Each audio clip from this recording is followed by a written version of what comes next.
There's an uncomfortable truth that almost no one has the courage to tell you, and maybe you don't want to hear it. You're not being manipulated by bad luck, nor by being surrounded by bad people. You are being manipulated because, on some level, you allow it.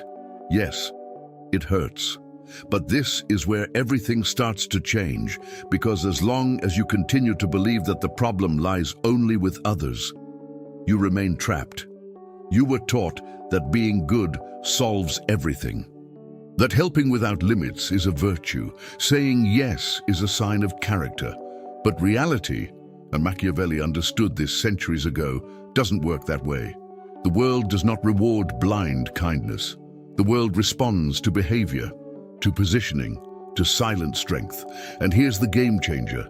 If you don't learn to set boundaries, control your reactions, and stand your ground firmly, people will continue to test you, pressure you, and yes, manipulate you. Not because they are bad, but that's because human nature seeks the easiest path, and if you take the easy way out, you will be used. This video is uncomfortable. He's not going to tell you what you want to hear. He will show you what you need to understand if you want to stop being controlled, ignored, and start being respected.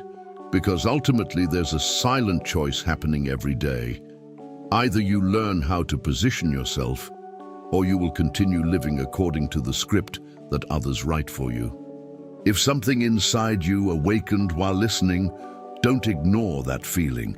This channel isn't about videos, it's about memories. Remember who you were before the fear, before the exhaustion, before the silence.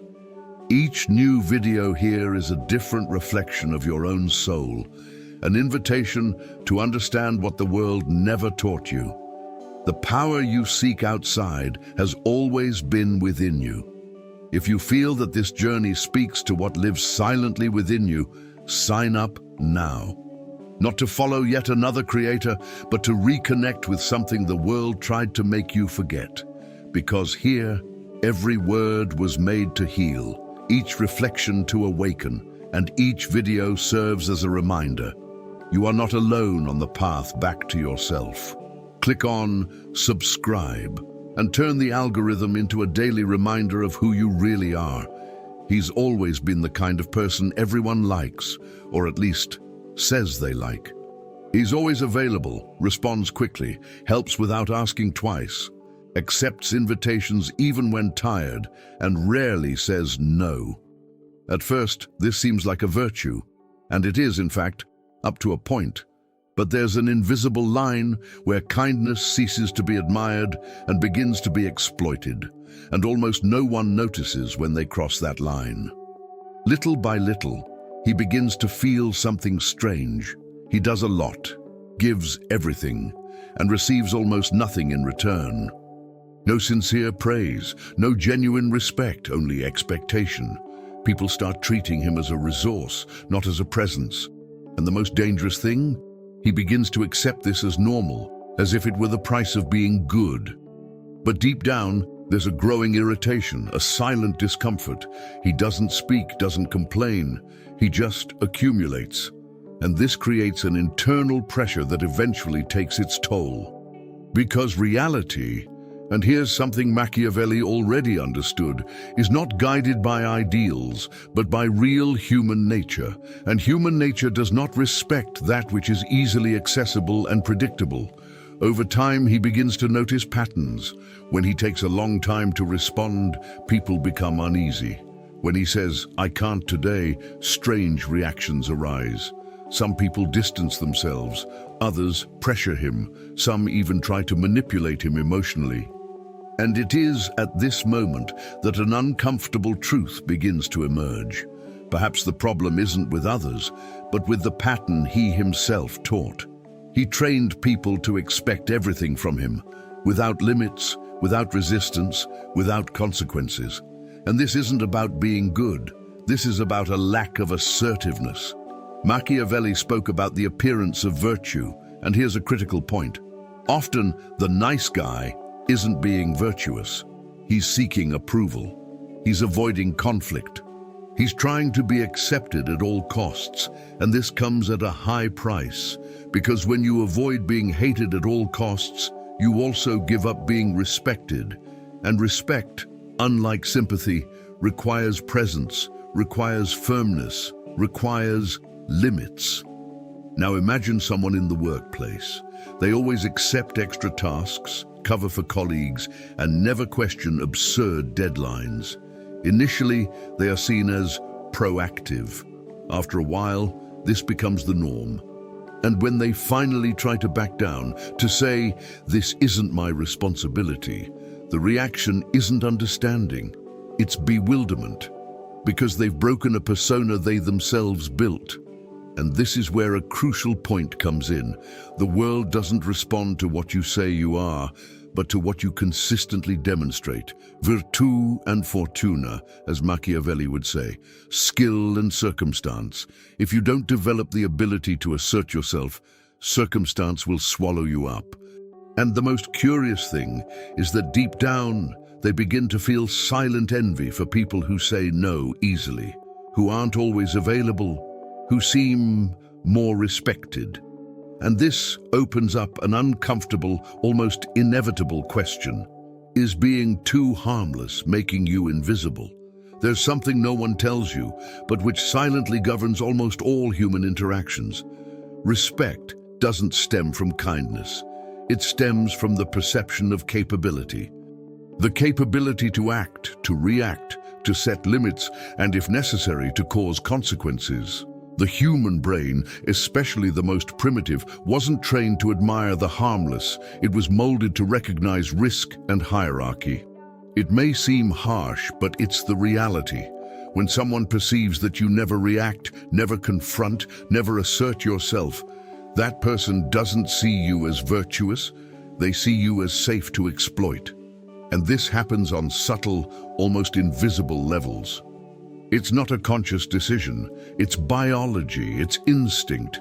Machiavelli already said that decisions based on real human nature always outweigh naive idealisms. And here's an uncomfortable point. It's no use wanting to be seen as strong if you don't demonstrate that you have teeth. Because deep down, the world respects more those who can bite, even if they choose not to. Imagine two people in the same environment. One is kind, polite, helps everyone, but never confronts anyone. The other is also polite, but makes it clear through small actions that there are limits. They don't need to shout, they don't need to be aggressive, but when something crosses the line, they act. And quickly, the environment understands the difference. The first is seen as a good person, the second is seen as someone to be respected, and this difference changes everything. Because respect creates space, generates consideration, generates care in the words of others. The absence of limits, on the other hand, generates testing. People begin to experiment with how far they can go. A comment here, a demand there, abuse disguised as a request. And if there is no reaction, the behavior repeats itself, and it grows. This isn't pure malice, it's basic human behavior. It's the same principle as training. That which has no consequence perpetuates itself. The calculated use of force, as Machiavelli describes, isn't about violence. It's about making it clear that there is a point where the line cannot be crossed. Now comes an interesting detail. You don't need to be explosive to be respected. In fact, those who explode all the time lose credibility. True respect comes from silent consistency, from small actions that show you are not easily manipulated. For example, someone tries to overload you with a task that isn't your responsibility. Instead of accepting with a forced smile, you calmly respond, "That's not part of what I can handle right now," without over-justifying, without apologizing for existing, just stating it. At first it might seem strange, but then it adjusts the other person's behavior. Because you communicated something essential, there are invisible consequences to exceeding your limits, even if it's just your no, and that changes the game. because deep down, the human brain respects what can lead to loss. And ignoring someone who always says yes doesn't lead to any loss. And it's precisely here that a disturbing question arises. If respect depends on the perception of risk, then what happens to those who never offer resistance? He never said it aloud, but he hoped. He hoped that by helping, he would be remembered, that by always being present, he would be valued, that by yielding, the other would also yield someday. But this agreement was never made. It was imagined, created in silence, sustained by expectation, and demanded without warning. This is the secret contract, an invisible dynamic where someone gives expecting to receive, but without communicating this clearly. And the problem isn't wanting reciprocity. That's human. The problem is expecting the other to guess, because the other doesn't guess. They adapt to what you allow. And if you give everything unconditionally, what do they learn? That they don't need to give anything back. And so a dangerous cycle is born. The more you give, the more you expect. The more you expect, the more frustrated you become. And the more frustrated you become, the more silent you become. It's a resentment that grows silently, but with force. And here comes a truth that few face. Often the nice guy isn't being generous. He's making a trade disguised as kindness. And this starts to show in the details. Small irritations, passive-aggressive comments, a constant feeling of being wronged. He starts to think, after everything I've done, and then it's too late because the other person didn't sign that contract, never agreed to that exchange, and doesn't feel indebted. And this creates a brutal disconnect between perception and reality. While one thinks they are being exploited, the other believes everything is normal. And it is precisely here that Machiavelli enters with surgical precision. Politics guided by reality, not by ideals. The reality is simple. Human relationships function based on clear agreements, explicit or implicit, but always perceived. If you don't communicate your value, your limits, your expectations, you outsource control of the relationship. And that rarely ends well, because the world doesn't reward silent intentions, it rewards visible behaviors. And whoever doesn't make clear what they expect accepts whatever comes, even if it's little, even if it's nothing. Now think about something practical. Someone always helps friends with money, time, favors. They never charge, never set limits, never say, "This has a cost for me." Over time, they start to feel used. But when they try to change, others react as if they were being unfair. Why? Because they broke a pattern they themselves built. And this generates conflict. But this conflict isn't the problem. It's the beginning of adjustment. Because for the first time, they are being honest. They are replacing silent expectation with real communication. Something as simple as, "I can help you this time, but I can't always keep this up," completely changes the game. It seems small, but it redefines the relationship. And here's a profound point. Avoiding being hated can't be more important than avoiding betraying yourself, because every time you say yes, expecting something in return, but without saying it, you are creating a debt that no one knows exists. And invisible debts always turn into resentment, and resentment never stays still. It grows, and it starts looking for a way out, sometimes subtle, sometimes explosive. And it is precisely at this point that an even more uncomfortable and more powerful idea emerges. There's a phrase associated with Carl Jung that completely changes how one views their own goodness. Be a warrior in a garden rather than a gardener in a war. And this isn't poetry, it's a profound psychological strategy. Because being truly good isn't about being incapable of doing harm. It's about having the capacity to act with strength and choosing not to use it. The problem is that most people who call themselves good haven't made that choice. They simply don't know how to react. They don't know how to confront. They don't know how to impose consequences. And that's not virtue, it's limitation. It's like someone who never learned to fight saying they choose peace. It's not a choice. It's an absence of options, and the world notices this, subtly, but it notices, because ultimately, respect doesn't come from the appearance of virtue, it comes from the combination of control and potential, virtu and fortuna, inner capacity and external context. And those who don't develop this capacity live at the mercy of circumstances. He begins to realize this when he observes people who are calm, silent, but have presence.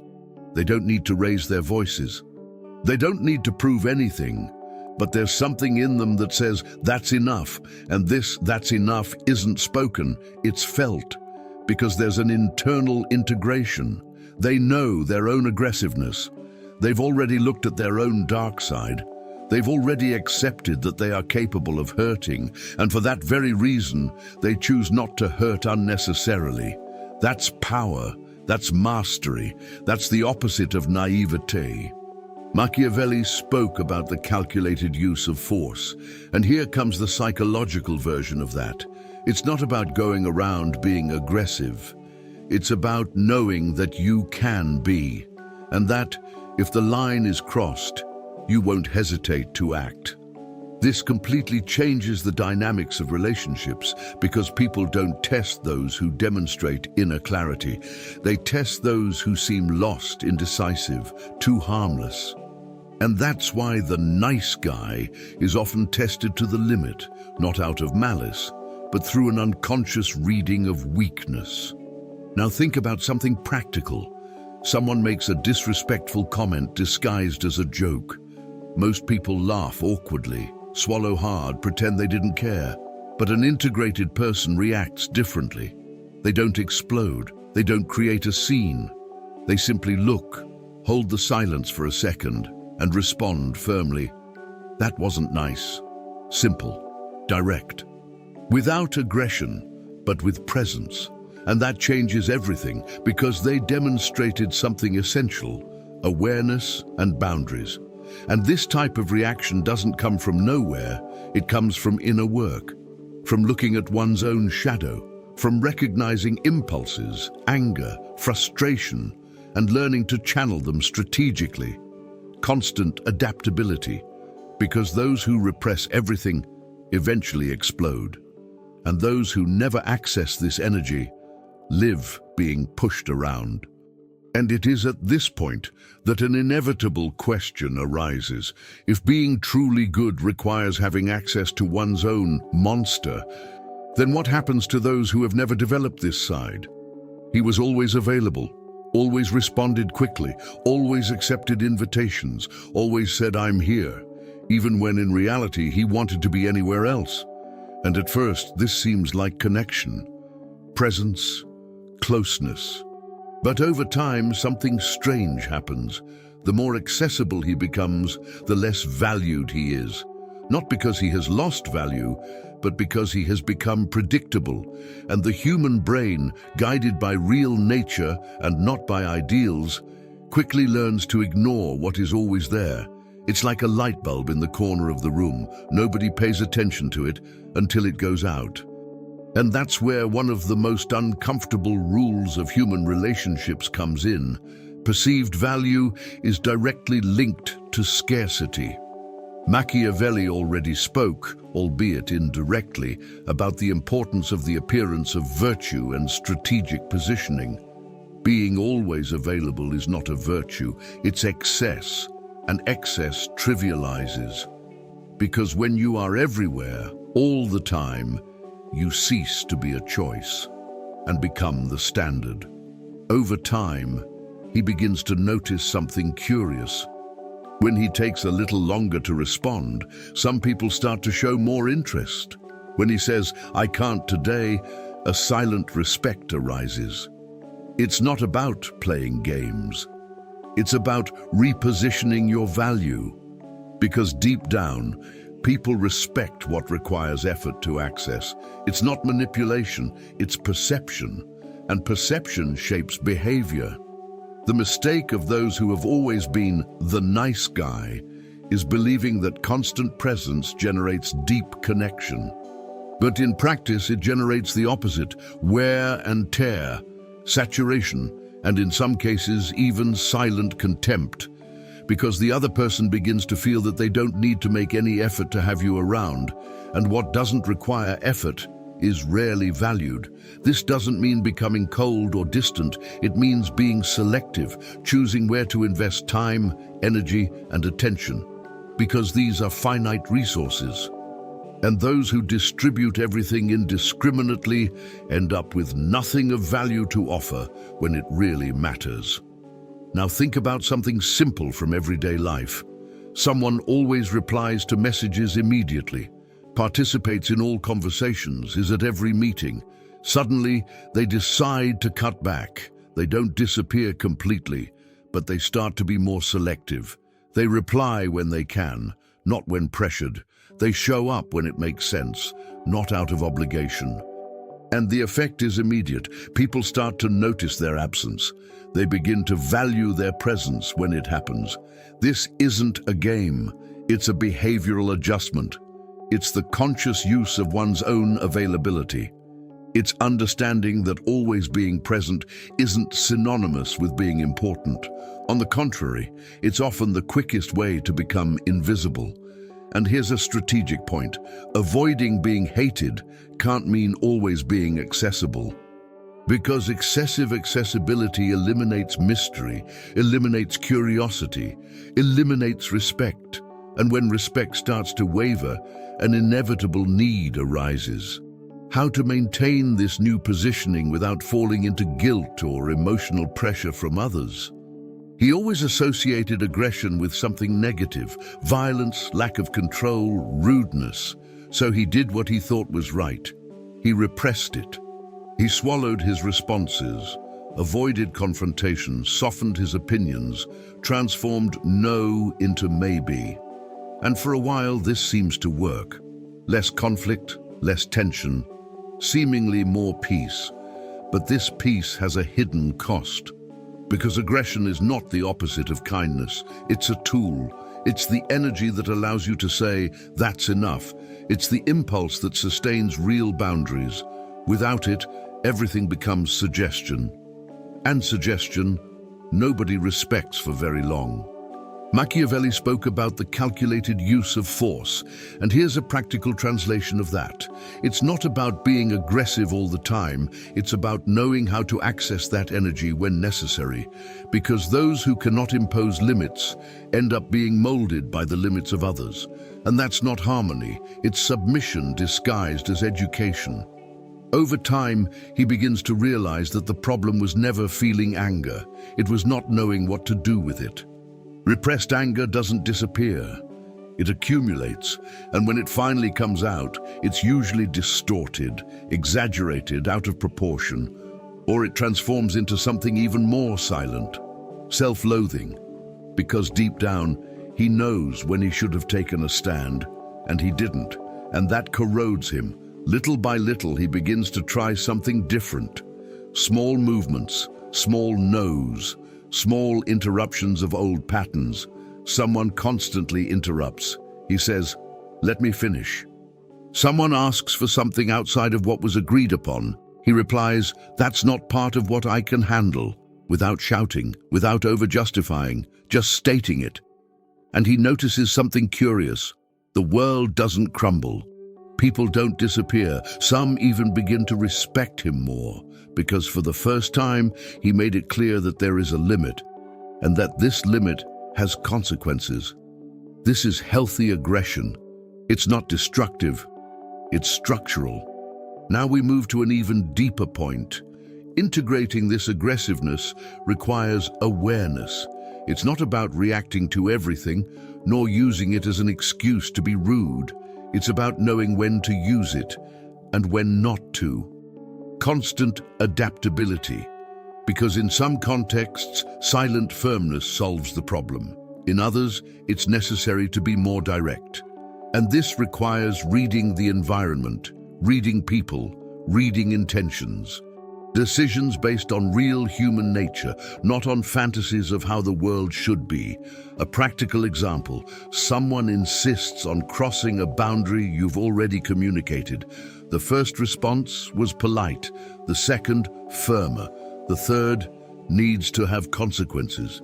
Perhaps it's distancing yourself, perhaps it's refusing future interactions, perhaps it's cutting off access, because a boundary without consequences is just a polite request, and polite requests are easily ignored.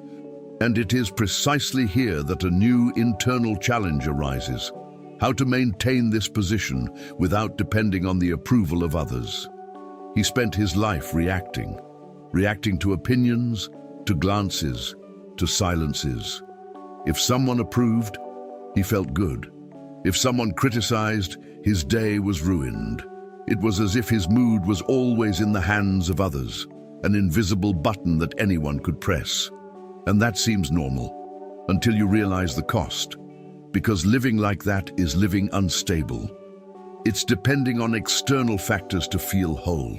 And the world, as has become clear, wasn't made to sustain anyone emotionally. Machiavelli understood something essential: decisions based on real human nature require internal autonomy. Whoever depends on external validation becomes manipulable, because anyone who knows this can use it. A compliment here, a criticism there, a withdrawal of attention, and that's it. Control established. And the most curious thing is that this doesn't happen in an obvious way. The person believes they are just feeling, but in practice, they are being led. Over time, he begins to perceive this pattern. He starts to notice how small things completely change his internal state. An ignored message, a sharp comment, a different look, and he decides to try something new, not reacting immediately. Not because he's become cold, but because he understands that automatic reaction fuels manipulation. He begins to become what some call a gray rock.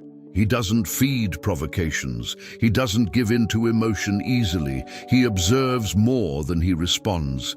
And that changes the game, because manipulators need a reaction. They need an emotional response to continue the cycle. Without it, they lose interest, they lose power. And here comes a strategic point. Emotional autonomy is not the absence of feeling, it's control over its expression.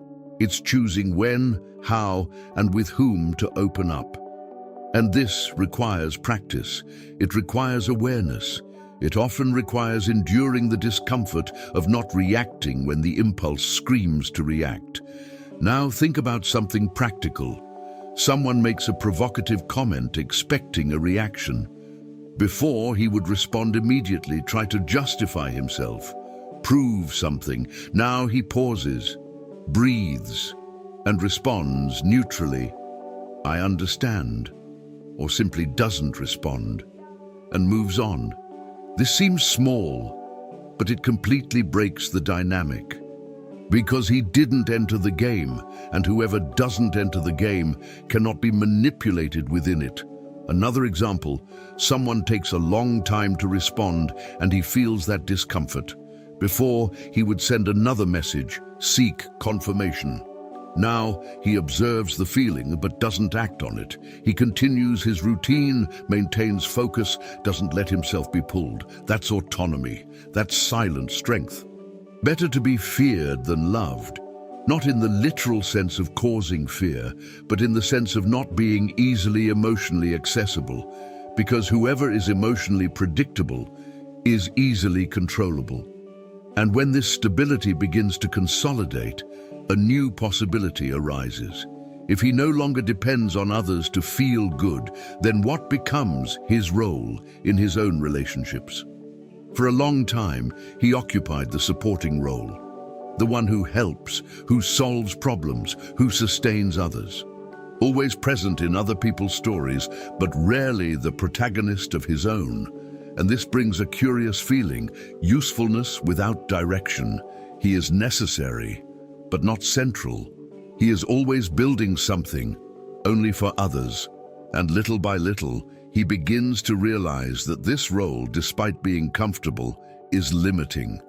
Because whoever lives only reacting to external demands never defines their own path. They live busy, but not necessarily moving forward. And here comes a subtle but powerful change, moving from the position of helper to that of architect, stopping just executing and starting to design, having one's own mission, something that organizes his decisions, filters his relationships, and directs his energy. Because without this, any request becomes a priority. Any external urgency becomes an obligation. And this, in the long run, is exhausting. Machiavelli spoke of having one's own loyal armies, and this can be translated here as internal structure. Those who don't build something of their own end up being a cog in someone else's project. And that's not necessarily bad, until you realize you're investing time, energy, and attention in something that isn't taking you where you want to go. Then you start to wonder, if I continue like this for another 5 years, where will this lead me? And the answer is often unsettling. Because there's no clear direction. There's only movement, and movement without direction is exhausting. So it starts small, defines a goal. It could be developing a skill, starting a project, structuring a routine more aligned with what you believe in. And little by little, this begins to occupy space. Space that was previously filled by external demands. And something interesting happens. When you have a clear path, it becomes easier to say no to what doesn't fit. Not out of rejection, but out of alignment. Now think about something practical. Someone always available to help colleagues, friends, family. Suddenly, he decides to set aside 2 hours a day for his own project. It could be studying English with real focus, using tools like Anki, active conversation, shadowing with interviews. It could be learning video editing to scale income. It could be building a channel, a business, anything with direction. And he starts protecting that time. When someone asks for something during that time, he replies, "I can't right now, I have an appointment," without explaining too much. Because for the first time, he treats himself as a priority. And that changes the perception of others, because those who take themselves seriously are taken seriously. Virtù and fortuna again, the ability to build and the opportunity to grow. And over time, he realizes that he no longer needs to be available to everyone, because he has something bigger occupying his focus, something that naturally drives away those who only wanted to consume his energy. And this leads to an inevitable internal confrontation, because by prioritizing himself, he begins to realize how many times he betrayed himself to keep others comfortable. He always knew. The exact moment he said yes, a part of him was already screaming no, but he ignored it, he swallowed it, he smiled, he agreed, and he moved on. Because it seemed easier to avoid discomfort than to face the potential conflict. But this kind of choice doesn't disappear. It accumulates. Each yes that betrays one's own limits is like a small internal crack. At first, almost imperceptible. Then, it begins to weigh on him. And over time, it becomes something deeper, a distancing from himself. He begins to no longer trust his own decisions, because deep down, he knows he's not being honest with himself. And this generates a kind of silent pain, the kind that doesn't appear in conversation, but appears in the form of irritation, tiredness, lack of energy. Because living in disagreement with what one feels requires constant effort. And constant effort is exhausting. Machiavelli spoke about decisions based on real human nature. And here comes a difficult truth. No one can sustain for long a life where they need to betray themselves to be accepted. Over time, this pattern begins to generate something even more dangerous: resentment directed outward and contempt directed inward. He starts to get irritated with people who ask for too much, who demand too much, who intrude too much. But deep down, there's an uncomfortable awareness. These are the limits he never set, and this creates an internal conflict. Because it's easier to blame the other person than to admit that, in many moments, he participated in his own situation. Not out of malice, but out of fear. Fear of rejection, of conflict, of seeming selfish. And this fear sustains the cycle. He says yes to avoid being hated, and, in the process, begins to hate himself. And this is the most critical point, because the price of pleasing everyone is not neutral. It's high. It's the loss of one's own integrity, and integrity isn't about being perfect. It's about aligning action and inner truth. When that breaks, everything starts to fluctuate. Confidence, energy, clarity. Now comes the turning point. He begins to test something simple, yet difficult, saying no when he feels it means no. Without long justifications, without beating around the bush, without trying to soften the blow. Just no. At first, there's discomfort, guilt, the feeling of doing something wrong. But this isn't a mistake, it's an adjustment. It's leaving an old pattern and entering a new one. And over time, something changes. He begins to respect himself more. He begins to trust his own decisions. And this generates an internal stability that no longer depends on external approval, because for the first time, he is being consistent with himself. Calculated use of force, not against others, but against his own impulse to betray himself. And this redefines everything, because whoever doesn't betray themselves cannot be easily manipulated. And as this integrity strengthens, a new inevitable challenge arises. What happens when finally he stops trying to please everyone? At some point, this will happen. No matter how polite, fair, or conscientious he is, when he starts to take a stand, someone will be bothered. And almost always, the reaction comes in the form of labels: selfish, cold, changed, not the same anymore. And in a way, it's true. He's not the same anymore. He's no longer predictable, no longer available all the time, no longer easily accessible, and that breaks expectations. Because people don't react to your evolution, they react to the loss of control they had over you. And here comes one of the hardest lessons. Growing up requires accepting being misunderstood, because for those who were used to your old version, any change seems like a threat. Machiavelli said it's better to be feared than loved, but never hated. And that doesn't mean causing literal fear. It means being firm enough not to be ignored, but strategic enough not to generate unnecessary destruction. It's a delicate balance, and few have the courage to maintain it. At first, he tries to explain, to justify, to make the other person understand that he didn't change out of malice, that he's just trying to respect himself more. But he realizes that often this doesn't solve the problem. Because the problem isn't a lack of explanation, it's a breach of expectation, and frustrated expectations almost always turn into judgment. So he starts to adjust. He talks less, demonstrates more. Instead of long justifications, he uses consistent actions. He says no when necessary, maintains his position, doesn't back down just to alleviate the other person's discomfort. And this, over time, redefines how he is seen. Some people distance themselves, and that hurts. But others begin to respect him because they perceive that there is consistency, and consistency generates trust. Not the comfortable trust of someone who always pleases, but the solid trust of someone who is predictable in their values. Politics guided by reality, not by ideals. Not everyone will like it, and that's okay. Because the goal is no longer to please, it has become to live with integrity. Now comes the final point of this transformation. He realizes that trying to be loved by everyone is a sophisticated form of self-abandonment. because it demands constant adaptation, silent concessions, small internal betrayals. And that's not sustainable.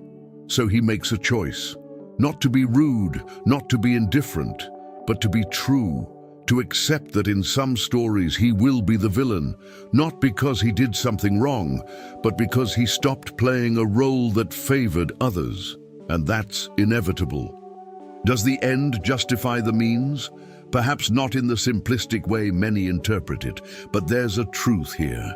The means of self-respect may generate external discomfort, but the end is inner freedom, and freedom has a price, and few are willing to pay it. The question is he? Now let me ask you a question that most people avoid. How many times did you say yes today? When you wanted to say no? How many times have you stayed silent to avoid discomfort? And did it end up creating much greater discomfort within you? Because in the end, it's not the big decisions that destroy your strength. It's the small, silent deals you make with yourself every day. Have you noticed the pattern? You've already figured out the game. Now there's no more pretending you don't know. So the real question isn't, what did you learn here? The question is, what are you going to do differently from now on? Are you going to continue being too accessible, too predictable, too easily manipulated? Or will it gradually begin to rebuild its position in the world? Because nobody is going to do it for you. No one is going to wake up one day and decide to respect you out of the blue. Respect is not given, it is being built. And it begins the moment you stop betraying yourself. Now, I want to know from you, and be honest, when was the last time you chose yourself, even knowing that someone might not like it? Comment here. I read everything. And if this type of content moved you, if it made you think, if it opened something up inside you, subscribe to the channel and turn on notifications, because here you won't find empty comfort. You will find truths that, if applied, will change your life.